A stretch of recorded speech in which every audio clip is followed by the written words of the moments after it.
In today's video, I'm going to teach you how to fix Steam game not launching Windows 10. If your game refuses to open, crashes on start, or never gets past the initial splash, these tried and true fixes should get you back in the game quickly. First, give your system a clean slate. Restart your computer, then relaunch Steam. A fresh boot clears out temporary glitches and frees up memory that can block a game from starting.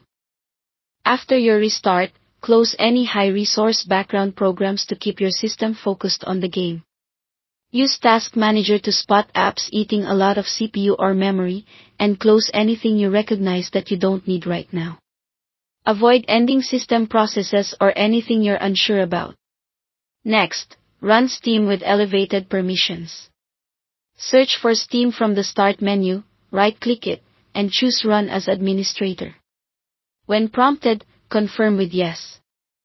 Running as admin helps Steam and your games access protected folders, apply updates, and communicate with anti-cheat services. Common reasons a launch can silently fail. Now, sign out of Steam and sign back in, and make sure your internet connection is solid. In the Steam menu, choose the option to log out, then sign in again. This refreshes your session and can resolve account or token hiccups. Double-check that your connection is stable, Steam isn't in offline mode, and any VPNs or firewalls aren't blocking access.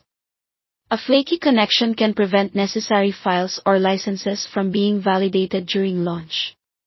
With your session refreshed, verify the game's files. In your Steam library, right-click the game, select Properties, go to Local Files, and click Verify Integrity of Game Files. Steam will scan your installation against the official manifest and automatically repair or re-download anything missing or corrupted. This is one of the most effective fixes for launch issues caused by incomplete downloads or file damage. Let the process finish. Larger games may take a while. After verification completes, restart Steam to lock in the changes. Fully exit Steam from the system tray, then open it again and try launching the game. This simple restart ensures any repaired files and configurations are properly loaded. If you follow these steps, there's a good chance your game will launch successfully. These are the most common culprits and fixes for Windows 10. Thanks for watching.